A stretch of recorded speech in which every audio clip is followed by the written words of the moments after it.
From the Library of Congress in Washington, D.C.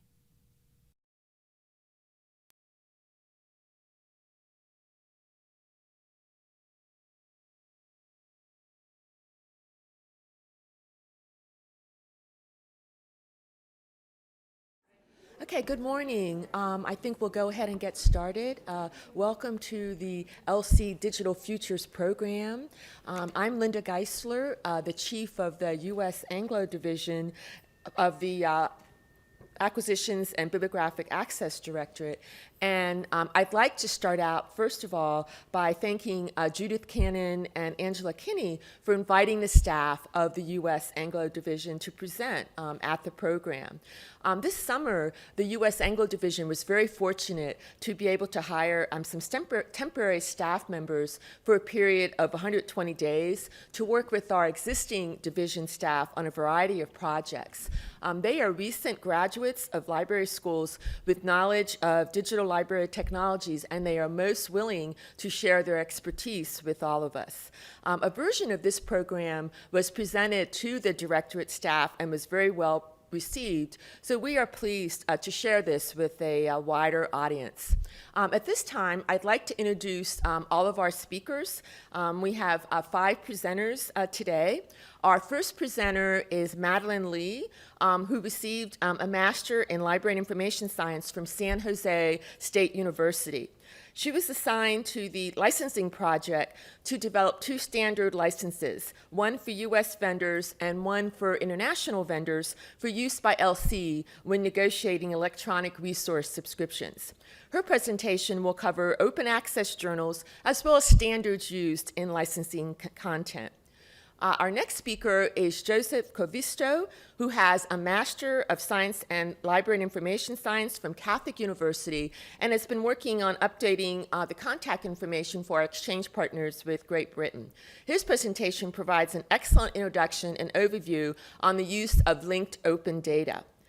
Our last group of presenters include 3 of them. The first one is Mary Dzwonchyk, who has a Master of Library and Information Science from Catholic University and has been working on the Serial Subscriptions Project to provide access for serial titles that include both the print and online format. Claudia Ruoff is one of our USAN staff members, and she is an acquisitions librarian in the U.S. Serials and Microforms section. And Diana is also with us in the division, and she is the section head of the Canada-Oceania section. Flora Tian, who is on a part-time detail with USAN from the ASME division, has also contributed to the work of this group, but she's not presenting today. Their presentation discusses the challenges of providing online access to serials of the Library of Congress who have migrated from a print to an online format. Thank you so much for attending the program, and I hope you'll find it informative. And so I'd like us to start with our first presentation. Thank you to Linda for the introduction, and thank you all for coming. As she said, my name is Madeleine Lee. I'm going to be talking about open access and a little bit about licensing and some different standards and developments that have been happening recently.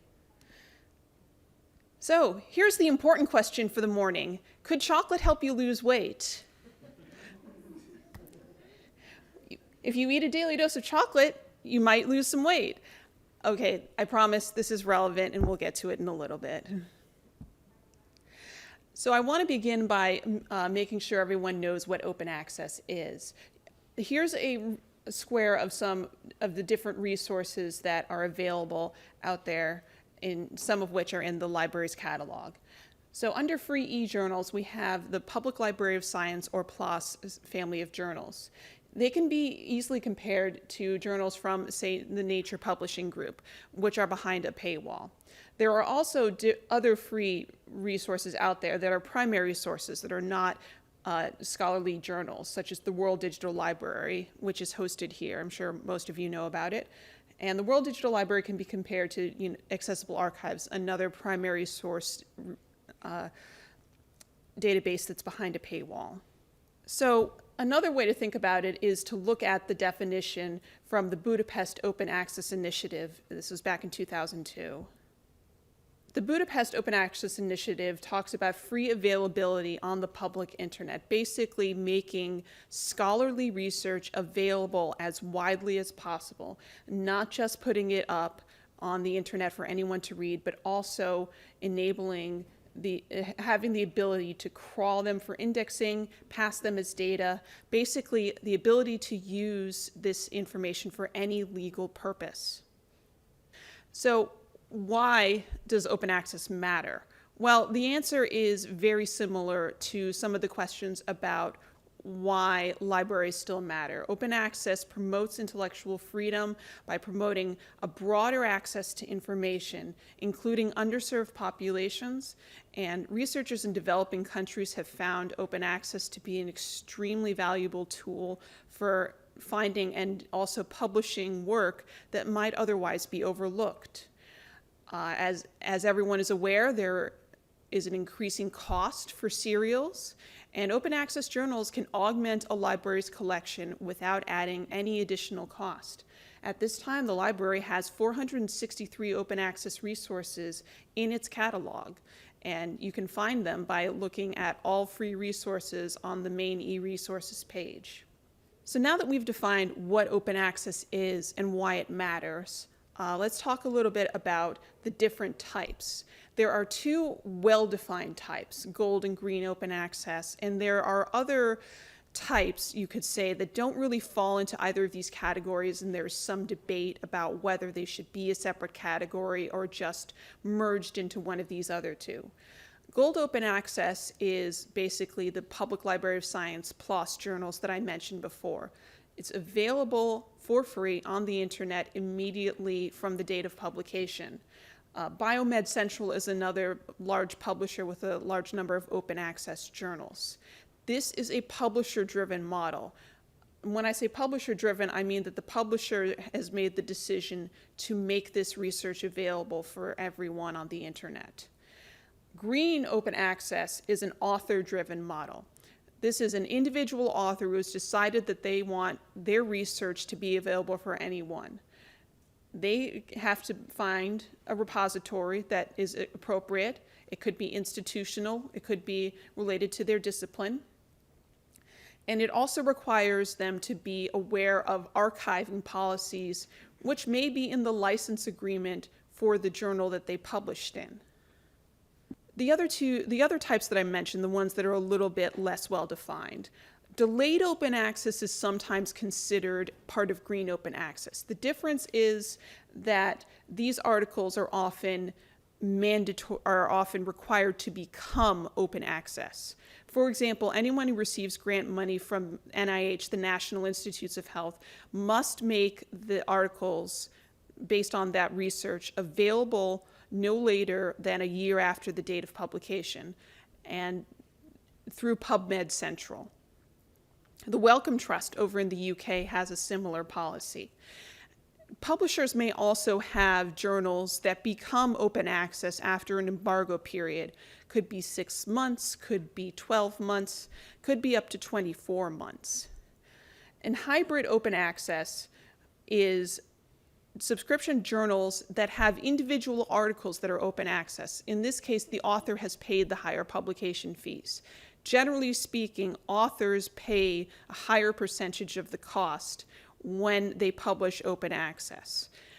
For gold open access journals, there are often ways to mitigate or even waive the costs, especially for researchers in developing countries.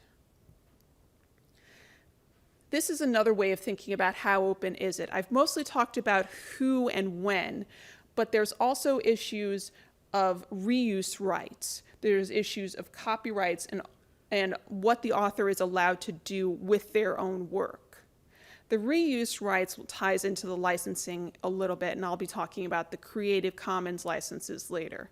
But again, remember the definition of open access. It's not just about putting it up for everyone on the internet.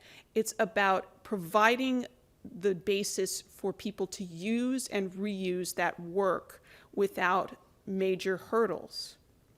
When you're talking about gold open access resources, there's a couple of major websites to know about. There's the Open Access Scholarly Publishers Association. They promote gold open access. They advocate for broader dissemination of knowledge.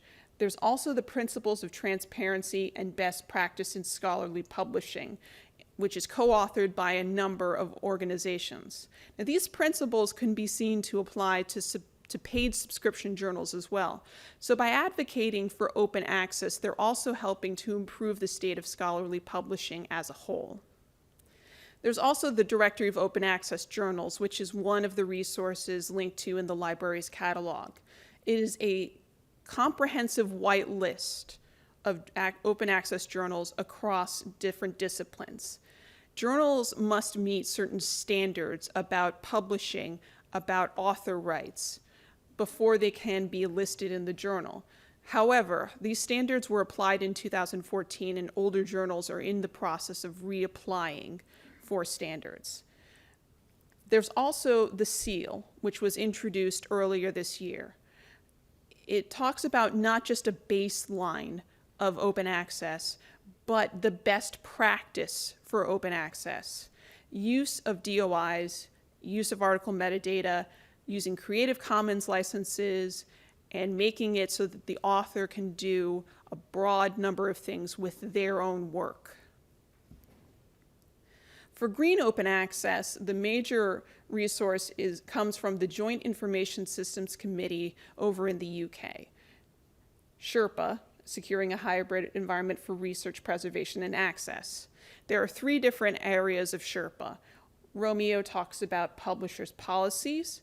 Juliet is a database of research funding agency policies. And Open Door is a directory of open access repositories. So again, green is author-driven. So Sherpa's 3 resources are designed for authors who are interested in pursuing open access. All right, so now we're going to come back to the chocolate. There was a study in Germany that said that people who had a daily dose of chocolate lost weight, had better sleep, and had lower cholesterol. This is great, isn't it? Yeah? Well, unfortunately, it's too good to be true because it was a fake. It was a fake study conducted by a fake researcher. It was a journalist sting to test how reporters were covering science news, specifically in the area of dieting, because everyone is looking for the latest diet fad. This relates to open access because this was published research. It was published in an open access journal, but the article was accepted 24 hours after being submitted.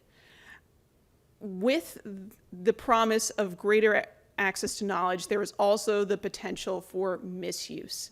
And this is one of the things that is of great concern in the open access movement, these predatory journals who basically set up shop and charge money and don't do adequate checks on what they publish because they just want the article fees.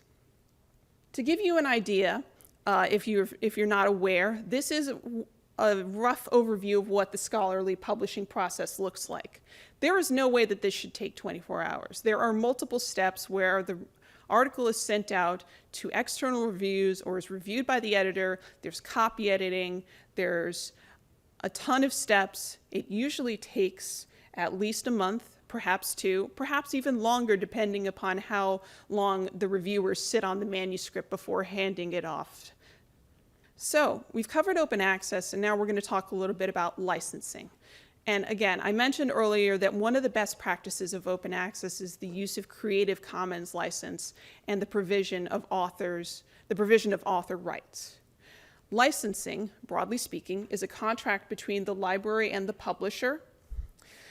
There is an increasing number of serials with online access, which is something that Mary, Claudia, and Diana are going to be talking about a little bit later. These documents are often lengthy and complex. If you don't believe me, just ask Carrie Price, who I've been working with, about how long it takes her to review licenses. Negotiation may be required, and the terms are renewed every year. This is something that the library is very firm on. We generally do not sign licenses that last longer than a year because of how the budget works. That's just the way it goes. Licenses dictate the terms of use for e-resources, and importantly, they may override copyright law. For example, copyright law allows for interlibrary loan, broadly speaking, very few restrictions, but some licenses have provisions that prohibit the library from using these resources that they've licensed for interlibrary loan. So I've been working on the model license for the Library of Congress. There are many different model licenses available out there. Libraries, consortia, interest groups have developed these to simplify this complicated and lengthy process. The model license that I've been working on is tailored to the library's specific requirements. Two areas that are of special importance are liability and jurisdiction. The library cannot agree to any licenses which have a jurisdiction for legal proceedings that it's not in the United States. The library is also limited on what it can agree to as far as liability and indemnification. The licenses that I've been working on are designed to be comprehensive and address common issues. They are not supposed to be the document that is signed every time.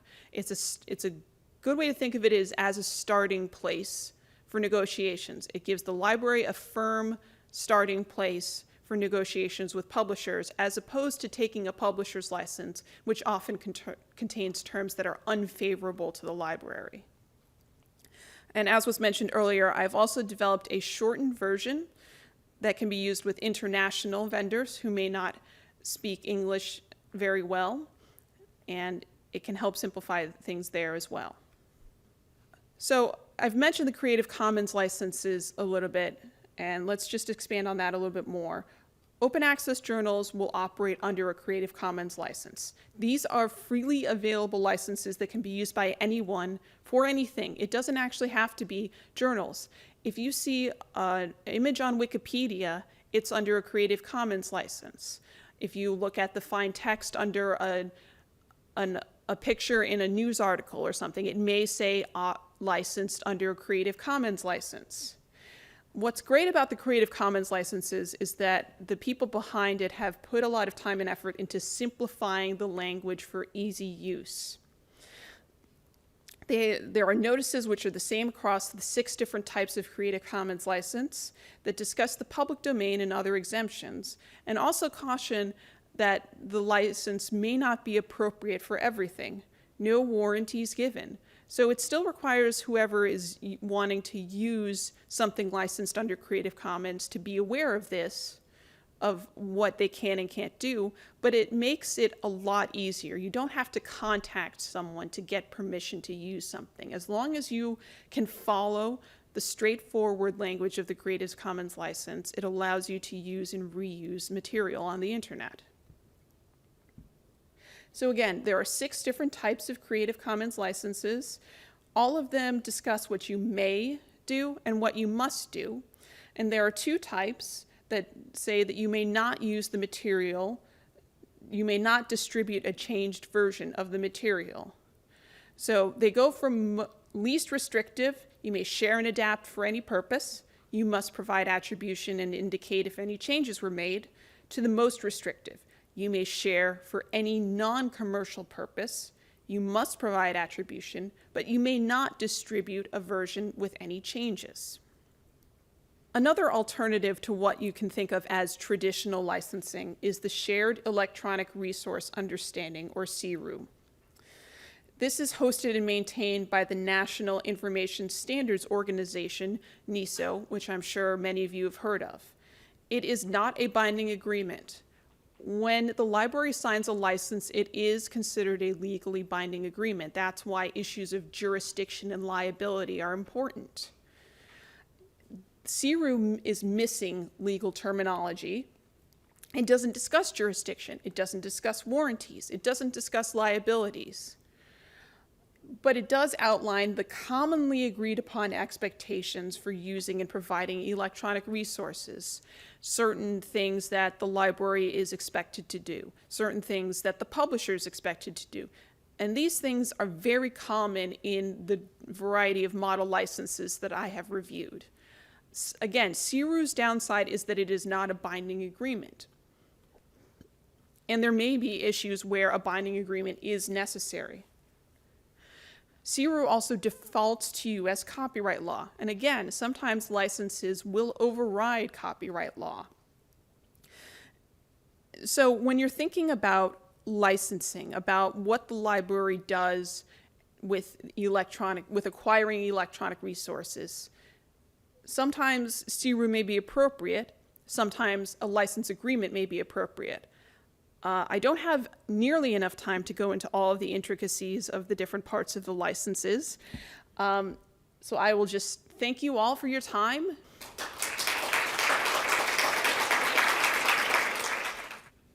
As Linda said, my name is Joseph Koivisto, and the title is Linked Open Data and Authorities, an overview of the what, the how, and the why of linked open data and authorities. So, to begin our conversation, let's take a look at two hypothetical collections, each of which implements a unique authority record. Collection 1 has selected the Library of Congress subject headings, and Collection 2, however, has implemented the Getty Thesaurus of Geographic Names.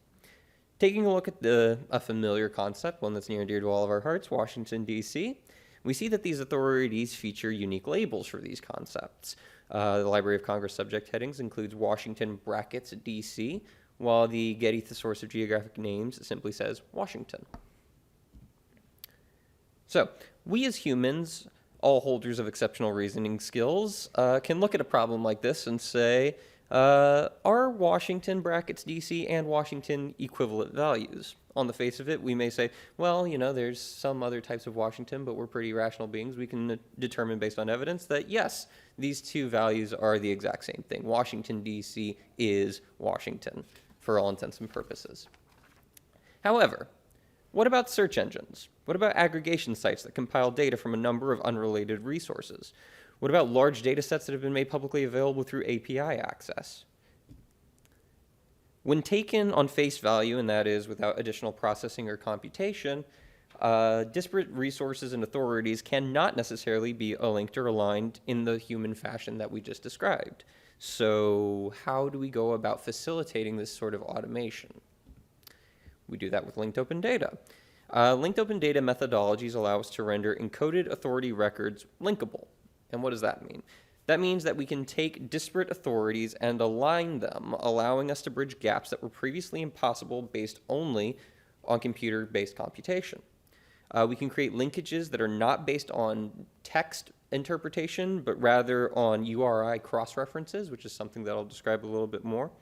And this means that with the development of each new thesaurus, authority record, subject heading list, we can link to a larger network of definitions and identities, creating a shared benefit as opposed to the isolated toiling of locally implemented authority records. So granted, these sorts of methodologies do not occur in an automated fashion. There is no one button that we click and all of a sudden, boom, linked open data. But they do support the future of automation. So at this point, we need to kind of look at what the foundation of linked open data is. So we need to first recognize a very simple concept that rests at the heart of what linked open data promises. And this is what's called the triple relationship. And this is a subject, predicate, object grouping in which we have three pieces of data: an original piece of information, the predicate, which is a relationship between two objects, and the object itself. And that these three pieces of information all modify each other in such a way that allow us to create linkages. So another way that we can think about this is a slightly simplified version, which is this is the same as that, which is saying that two disparate things share a relationship. Now, not all linked open data relationships center around a matter of equivalency. There is semantic and hierarchical relationships that can be built into linked open data modeling. However, this is an easy way to get into it if this is not something that is familiar to you. So, things to note as we move forward. For some of you who may not be super into the coding side of library metadata and authority records, it's good to know that when we talk linked open data, we're talking about data that has been developed in encoded formats, generally in the extensible markup language, or XML, which is very widely used here at the Library of Congress and throughout all library and museum institutions. When we also talk about linked open data, we are also talking about other types of encoding protocols. Primarily, we need to think of RDF, which is the Resource Description Framework methodology, and this is what established that triple model that we first looked at the very beginning. So RDF plays very heavily into linked open data. And last but not least, SCOS, the Simple Knowledge Organization System. This is an encoding protocol and data modeling protocol that is used for thesauri. It allows you to create semantic hierarchies in which you can create relationships within data sets.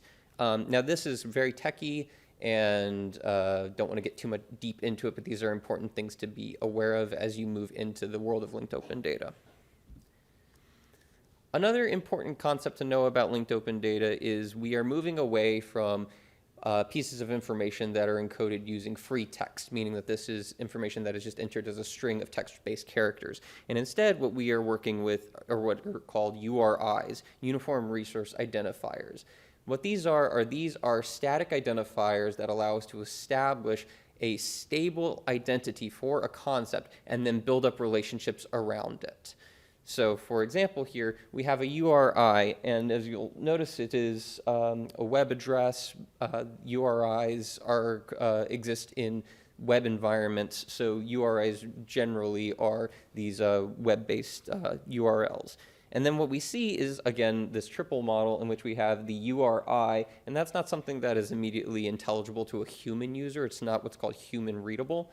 But then we have a relationship in which that URI is related to a text-based label. So the URI, which is the central concept, the central node of this entity, has the relationship of a preferred label of George Washington, or Washington, George, 1732 to 1799. And by having this relationship set up, this allows us to not be limited by saying that we have a text-based set of information that is not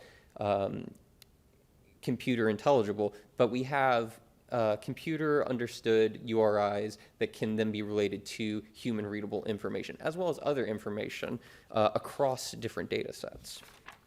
So going back to the subject predicate object triple, let's take a look at what we mean when we say linked open data, because what we've seen up to this point have been relationships of URIs to text, to labels. But what we see is that by having this similar relationship, this object predicate, subject predicate object, this allows us to create relationships of one URI to another URI, in which we can establish an entity in one authority as having an equivalency or a relationship to an entity in an external or a third-party authority. So what we see here is we actually have the URI for the Library of Congress geographic definition for Washington, D.C., and that it has an exact match relationship to the URI for the concept that is included in the Getty Thesaurus of Geographic Naming.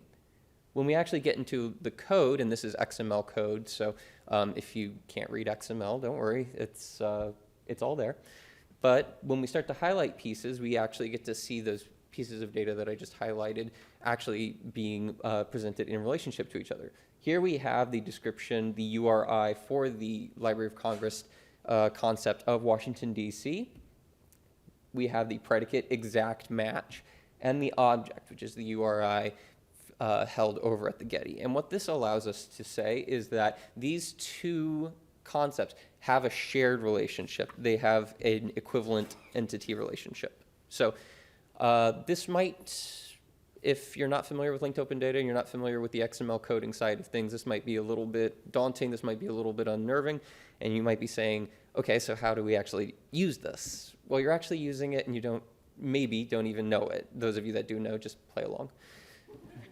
So let's take a look at an actual illustrated example. Here we are in the Library of Congress subject headings looking at one of my favorite topics, coffee. As we can see, this is just a very simple text concept. It says coffee, but then you'll notice right immediately under it, we have some listing of URIs. Remember, those are those static, stable nodes that allow us to build up concept relationships. So that already indicates, oh, maybe I should be thinking linked open data. Then as we move forward, we start to see, as we go down that web page, we see close matching concepts from other schemes. And you may look at that and say like, oh, cool, they've actually got language translations. But if you actually piece it out a little bit, these are actually linkages to URIs and concepts held in third-party collections. So that central concept of the Library of Congress subject heading coffee actually has equivalency relationships to German authorities, Italian authorities, French authorities, and even third-party authorities held here in America at the National Agricultural Library. When we actually get into the code a little bit, I'm sorry, I really like looking at the code, we see here we have that central URI up at the very top with its relationship to the preferred label coffee. So we have that static stable central node and its relationship to another piece of data, the human readable coffee label. As we continue on, we start to see additional relationships built out. We see a close match relationship to the URI from the French authority, from the German authority, from the Agricultural Library Authority. And what this is saying is that that central concept, coffee, shares information or has an equivalency with these concepts held at these URIs. So,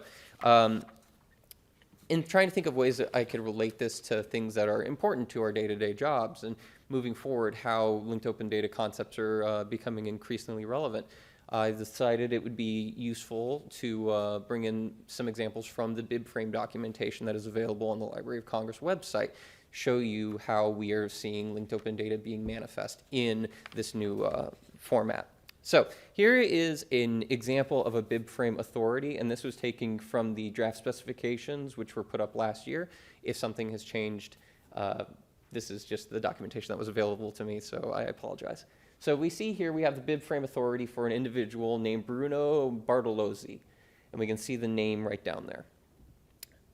When we actually go and look at it, we start to see things that start to look familiar if we're looking for linked open data methodologies.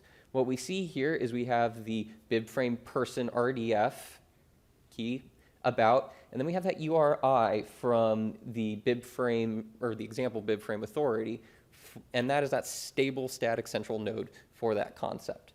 We then also have BibFrame BF has authority, Library of Congress authority name. And what this shows us is that we have that BibFrame authority for this individual and additionally a human readable label that's been associated with it, but we also have a linkage to what is essentially an external authority. Even though both of these are things that are maintained within the Library of Congress collection, these are, for all intents and purposes right now, we can think of them as being external or separate resources. So this we start to see, again, replicates that model that we saw earlier. We see the triple model, the subject, the URI that is held with the BibFrame authority, and then that relationship predicate that links the authority to the external definition of the object, which is the Library of Congress name authority file definition for Mr. Bartolozzi.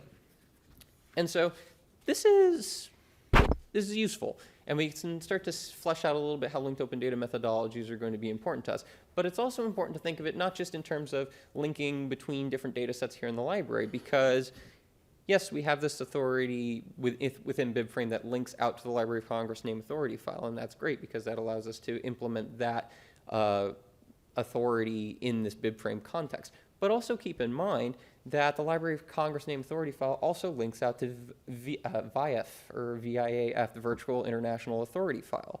And that's great because as you can even start to see here from this little node illustration, there are linkages that establish connections between the Library of Congress the Library of Congress name authority file through VIAF to all these other authorities that are held by international organizations. But then that doesn't stop there.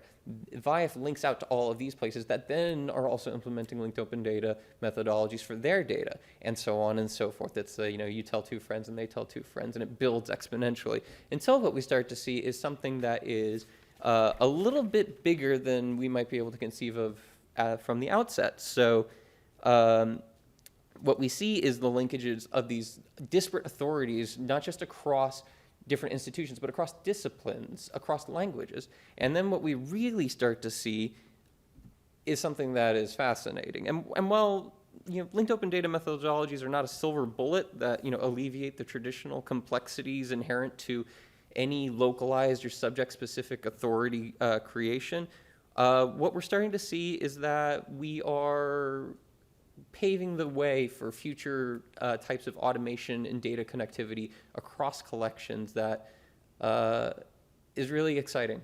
So that's the end, and we'll have to hold questions until after the next presentation, but I hope that was interesting, and I look forward to talking to you about it. Good morning, everybody. As Linda said, my name is Mary Dzwonchyk, and I've been working with Diana on a workflow draft dealing with accessioning and acquisitions of print plus online serial subscriptions. And today I'm just going to talk a little bit about the different things that this entails and different challenges that these subscriptions involve. So first of all, what do we mean by print plus online? Essentially, these are subscriptions to serial publications that initially were placed to receive the print publications, but in the cost of that subscription, it includes access to some type of e-resource. This could mean a straight scan of the printed material. It could mean features accessible through a website or other supplements. Often, the recommending officer will specifically ask for this type of subscription because it facilitates patron access. But more and more frequently, this is something that's not asked for, it simply appears. The only way to maintain the subscription to the print is to accept these e-resources that come bundled with it. Okay, so how do you know whether your division has any of these subscriptions? This was our first step in trying to develop this workflow, and there are a few ways to discover these subscriptions. It depends on the vendor that is servicing your subscriptions. You see in this example, this is Herassowitz, which is a German vendor. And this is an account that deals with serials from the UK and Ireland. Now, many of the larger vendors will have an account of this type that you can go to and find all of this relevant information. In other cases, this account may not exist. In the case, for instance, of Eastview, which deals with Russian, Eastern European, and Asian publications. And so that becomes a bit more difficult because it necessitates direct communication with the vendor via email or phone, or consulting your own invoices. But in the case of Herassowitz, as you can see, it's quite simple. You can run a basic search based on medium. As you see here, you specify print plus online. And when you run this search, you return 244 results. Now, like I said, this is only with publications from the UK and Ireland. So this is no small matter. There are a lot of these subscriptions coming into the library. So you found the subscriptions. Now, what do we do with them? These e-resources are really of no use to anyone until the access is activated. But before you activate the access, it's a really good idea to check and see whether we can get to those e-resources already through an aggregator or a database to which the library already has access. I'll elaborate in a moment why that's important, but essentially, over the process of attempting to activate, some issues may arise that could preclude activation. And that's why it's good to know beforehand whether you're able to get to those e-resources through an alternative channel. So here we see a resource record for the World Journal of Microbiology and Biotechnology. And if we look over here, we see that it should be accessible through a number of aggregators that Library of Congress has access to. But if we look a little bit closer, we see that the most recent material is not available. And generally speaking, this is a result of a publisher's embargo, which Madeleine mentioned earlier. And so in this instance, you would still want to attempt activation. Like I said, sometimes you can't activate, and so you would want to go back and see if this may be sufficient. But in most cases, you would still want to try to activate so that you can get the most recent materials. So now you have to do the actual activation. This is where things get a little bit tricky. There are two different ways that you can activate access. You can either request activation through the vendor, which is the case with Herassowitz, and they act as sort of a go-between between the library and the publisher. Or you can follow instructions given by the vendor. That's the case with EBSCO, as you see here. And they give you detailed instructions so that the acquisitions librarian can actually activate the access themselves. This is where things, like I said, get a bit tricky. And Madeleine touched on this a bit already, that the license negotiation is where things get a little convoluted. As you can see here, for instance, there's a passive assent license agreement. This is not necessarily a deal breaker, but this would be a bit of a red flag. It may necessitate some renegotiation. Some other things that could pop up, there could be an indemnification clause that the library can't agree to. There could be a stipulation, I think she already mentioned this, that court proceedings must take place in, say, Germany. Again, we can't agree to it. And this is the point where it becomes important to know whether access is available through an aggregator. Because at that point, these terms are often not negotiable, and activation cannot occur because we can't agree to the terms. And like I said, in that case, if you can access the most recent material through, say, ProQuest, then that saves you a lot of headache from having to try to renegotiate these terms. So besides just licensing, there are a number of challenges to this process, most of which we have encountered over our work together, Diana and myself. Besides just licensing, there are a lot of technical problems, which of course is expected when dealing with e-resources. The biggest one is access and whether it's based on IP validation, which is our preferred method, or login credentials, username and password. This can be a bit of a problem because it raises all kinds of questions. Who develops these credentials? Who maintains the security of the account? How do you distribute these login credentials so that patrons can actually access the e-resources? Along with that, sometimes these credentials allow any user who logs in to have administrator capabilities. Does John Doe patron who walks in off the street have the ability, once he logs in, to change the account settings, to accidentally cancel the subscription? You know, these are all some problems you're going to have to deal with. There also can be concurrent user limits. I had one publisher inform me that this journal could be accessed through 3 devices only: a home computer, work computer, and mobile device. That's fine and dandy if you're an individual subscriber, but it's not so useful if you're an institution with hundreds of patrons. And finally, there's just a really big communication problem. And this is true not just between the library and vendors, but also to an extent within the library. Diana and I have discovered over the course of this project that print plus online is not exactly on everyone's radar. It hasn't quite been addressed yet. And so there are some issues with things like, do we know whether the vendor has an online account? They may or may not, but if they do have one, can you access it? Do you know how to reference it? Do you want to? I had one gentleman inform me that when asked whether he could obtain a list of these subscriptions within his jurisdiction, he told me, quote, "That's what the vendor does. I pay them to do that. That's not my job." Which is a very counterproductive attitude, I must say. The thing about these subscriptions is that whether or not the cost of the e-resources is included in the print subscription, it's still a resource that, if not activated, is not being accessed, it's not being used, it's going to waste.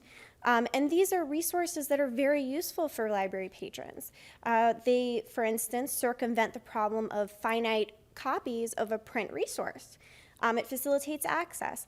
And really, it's a stepping stone on the way to a move towards online only, which my colleagues will discuss in just a moment, which I know we don't like to think about. We are a library. We very much embrace the continuation of print media, but it is sort of the direction that things have been moving. And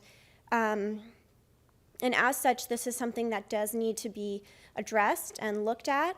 And as you can see, there are a number of challenges to this process. It's not going to be simple, but it is necessary. And I think that, you know, it can be done. It's just going to take a bit of work. And with that, I'm going to hand it over to Diana and Claudia. Okay, so I'm Diana, and this is Claudia.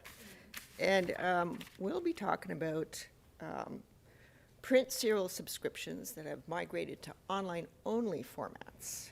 And as Mary was saying, this is challenging, but something that we have to address. So Claudia and I and Flora Tien started working on this last year when we discovered that some print serial subscriptions in USAN had migrated to online only. So then having discovered this, and we thought we'd better do something about it. So we started working on a draft workflow and procedures. We have seen, Mary has already shown us, that in many cases, just an straight online print subscription is no longer an option. There's various versions of online access included with print subscriptions. And we are moving more and more to just a strictly online environment. And now, in some cases, online only is the only option. To give you an example with respect to the e-deposit, if you click on the complete list of e-serial titles that have been demanded, that list is now almost 2,000 titles, and by no means it's only a fraction of what is out there with respect to online-only serials. And I imagine it's similar in other countries. This is for the US. Sometimes it's really, really hard to figure out when exactly the print serial has migrated to an online-only format. Some vendors, Harasowitz is a good one, they send out detailed notifications, so it's very easy. There's other vendors who basically leave it up to the invoice to tell you. The invoice will basically say, okay, you're getting print, and then they'll suddenly say, it's online only now. Other vendors don't tell you at all, and you have to rely on the fact that print issues stopped coming in. So this is a bit of a problem, right? Some vendors have good online accounts, some don't. Before we actually start talking about the actual workflow and procedures that we've come up with, I think it's very useful to point out that there are a couple of differences between print subscriptions and online subscriptions. If you're thinking about a print serial subscriptions, there's basically, we're getting the print, so the current and back issues of the print fulfill both current access and then our preservation needs because we are keeping copies of the print. The other selection decision is current issues only, CIO, where it's basically just access to the current issues. We don't keep any copies for preservation. With regards to online-only subscriptions, we have remote online access to the contents, either the current, well, for sure the current, and perhaps the archived issues. There is no digital content preserved in LC for a lot of these subscription journals and databases. So that would be kind of like the CIO version, right? We have access to current issues. With respect to, the regular print subscriptions where we preserve the print copies, there is no terminology for an online-only subscription that would cover it, where you get remote online access, plus you're purchasing the digital contents to be archived in our repository, right? So we have no terminology for this type of subscription. And to continue on this path, the selection decisions for online-only subscriptions, they have to be modified a little bit in light of what I was just explaining. So again, do not acquire is the same thing, do not acquire. Then acquire access only is basically a subscription to an online journal or database, where you're accessing the current and or archived contents at a remote location. If you want to have preservation copies, then you actually have to negotiate the purchase of the digital contents. So that would be access plus digital contents. And if you're talking about purchase subscriptions versus freely available or open access, there's a difference between like acquiring the digital contents. With a purchase, you'd be negotiating the price and getting the digital files. For open access, that could be through web harvesting or some other kind of transfer service. Here we've got the CTS, Content Transfer Service, where we're downloading digital files, provided that it's okay with whoever we're downloading them from. Okay, so then we came up with this draft workflow. It looks a little bit complicated. The right-hand side is when print purchase subscriptions turn into online-only purchase subscriptions. There have been many cases where print serial subscriptions are turning into free online-only serials, okay? So that's like, there's two halves to it, but right now we're just focusing on the right-hand half. So basically, we're just going to go through sort of like the major points here.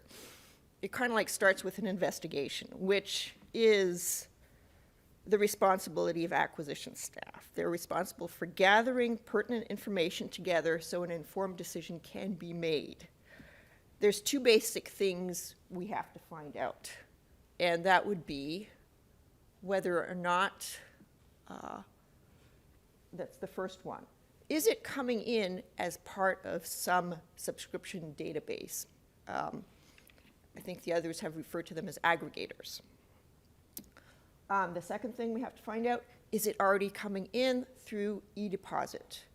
Or can it be acquired through eDeposit? Because on that other copyright page, there was a link to where recommenders could actually request, demand eDeposit for online serials that are not coming in yet. Okay, so if those two things are no, then we get onto that, the big boxes down there, in that, and the RO wants to acquire the online-only version, then another decision has to be made. Do we want just access only, or do we want access plus the digital contents, right?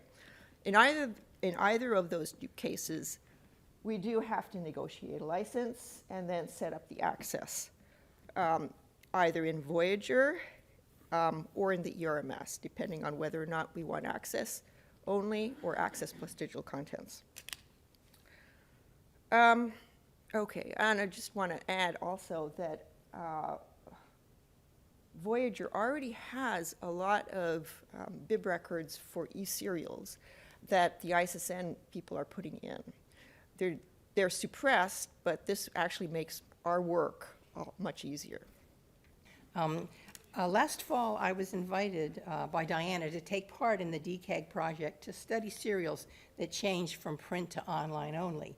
And because I work with serials in the U.S. Serials and Microform section, I am seeing firsthand the number of serials which are changing from print to online only formats. And so I thought this was a good idea. You know, I have nothing to lose and hopefully a lot to gain.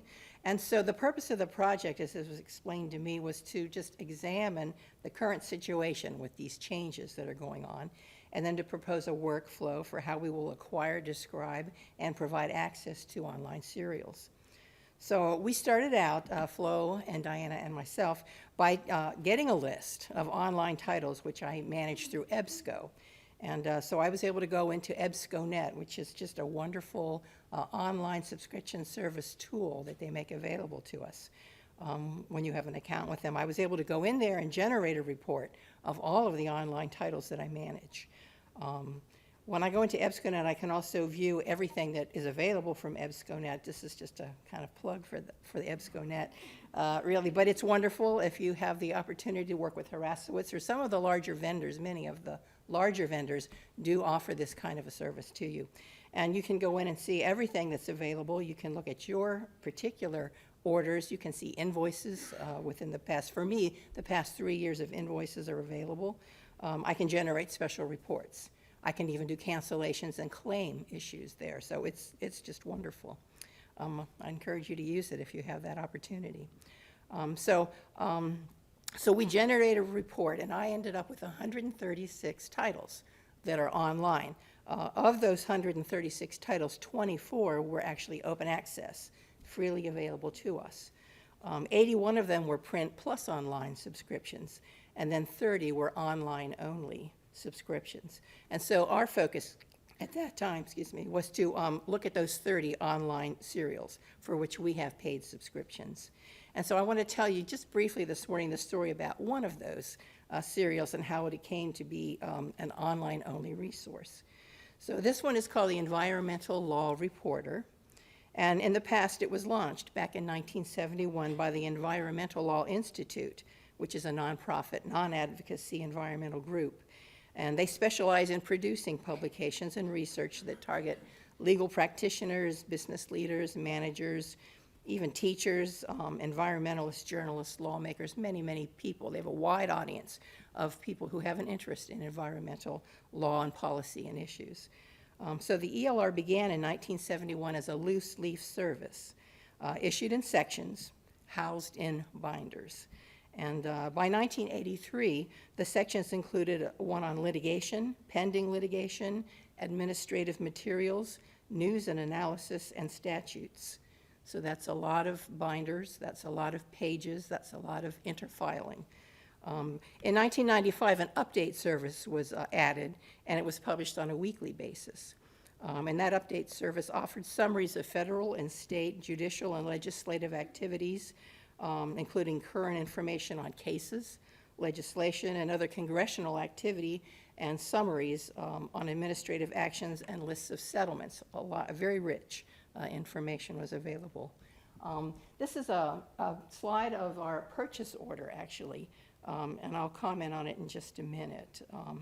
Today, I want to move on, though, and tell you that today the ELR is an online resource, and it's made up of essentially three components.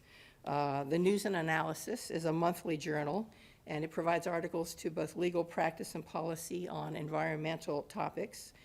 This is the only piece of this Environmental Law Reporter which is available in print as well as online. Everything else is online only. And we do get the print as well as the online with our subscription. The next part is called the ELR Update, and it provides summaries 3 times a month of the most important federal and state legislation and administrative developments. And those who subscribe to this service, the update service, also receive a daily update, so they can even do that. And then the third part is just the ELR Online, which is the subscription-only website which provides access to archives over 40 years of their publications. It links to statutes, regulations and policies. It has a tremendous subject matter index that you can really dig down into all of the information on that site for the past 40 years. And it also has useful links to other websites, such as Thomas and other places where you can just go further into a lot more information.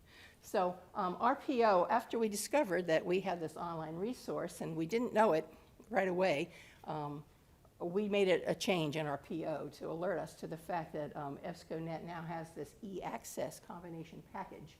And we just spelled out what it includes, that we have IP access, we have the news and analysis, the ELR update, and archives. All of that is part of our subscription. I also looked at, well, from the beginning, what I can see in the acquisitions module PO are invoices that go back to the year 2000. So we were clearly getting this as a print in the beginning. And over time, these changes began to happen where portions of it were being offered online. I don't know how, probably through the ELI, the publisher's website, most likely. But by 2008, we were no longer checking in any material other than the news and analysis. So we surmised that at that point, it became an online-only publication. And so today, we are continuing to get that as an online-only.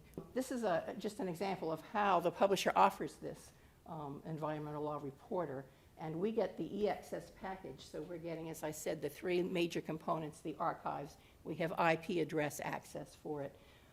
Below that, I know you can't see that, but it lists the individual parts, so if you only want a portion of it, you can, buy it that way as well. But we're getting the whole package. And I looked back, and looking at those invoices over the years, I've seen that Even before it became online only, we were paying around $1,500. Today we're paying about $2,100. Perhaps roughly a 50% increase, but I think about how much more easily we can go in and get that information today, how we no longer have to maintain binders and interfile pages, and what a great benefit and savings I think in the end that really is to the library. So we took this example, we went into the Electronic Resources Online Catalog, and we found there were several records there already, one for the ELR, one for the News and Analysis, and one for the Update. And each of those was linked to an already existing subscription database. So we were getting this ELR through an aggregator database. So with many, many other titles, it was there. But we didn't have anything set up for our single subscription. So Diana created a resource record in the eRock, and she put in cross-links to these individual component parts.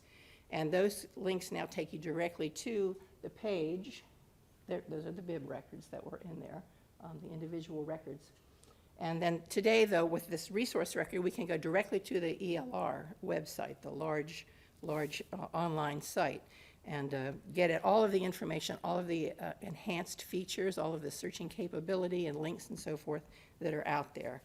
So it's quite a different approach from being one of the aggregator databases to being actually a single standalone subscription. And there are times when this may be the way we want to go. There may be times when it's determined we do not, but it's something to keep in mind for recommenders and others, you know, as we look at more and more at online resources. Let's see. Let me just say that we noticed the link was already active. When she set it up and she used the link which we had, the URL, it was active. We were there and we were already subscribed. And I went back to EBSCO. I was curious about this. And I said, so we didn't have to register? And they said, no. When we set you up, we gave the IP address to the vendor, to the publisher. And so we already had that.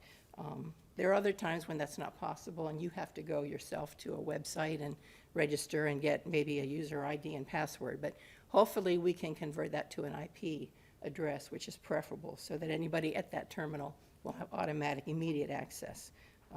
No intervention's going to be needed by a staff person or anything like that.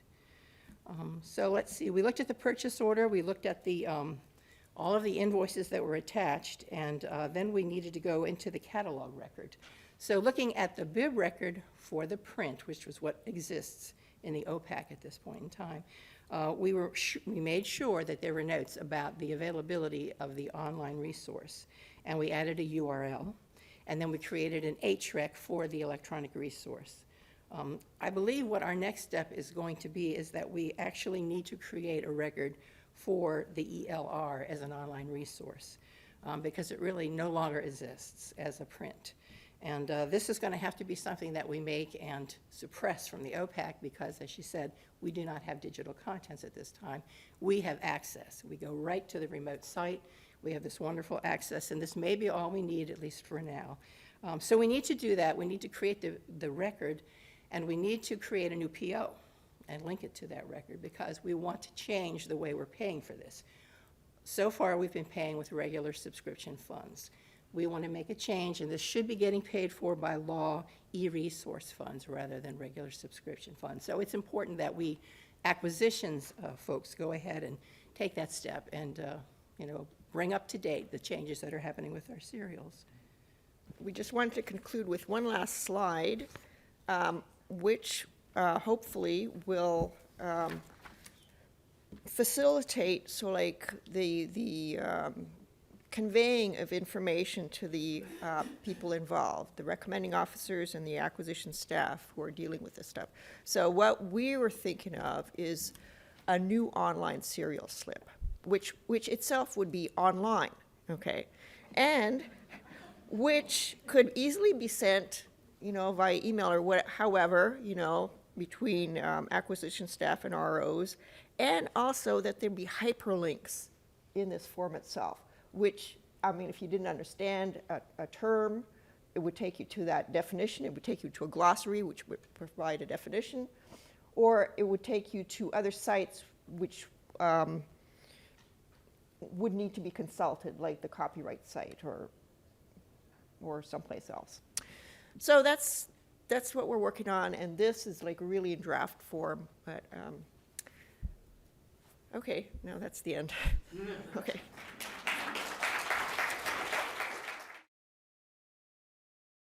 This has been a presentation of the Library of Congress. Visit us at loc.gov.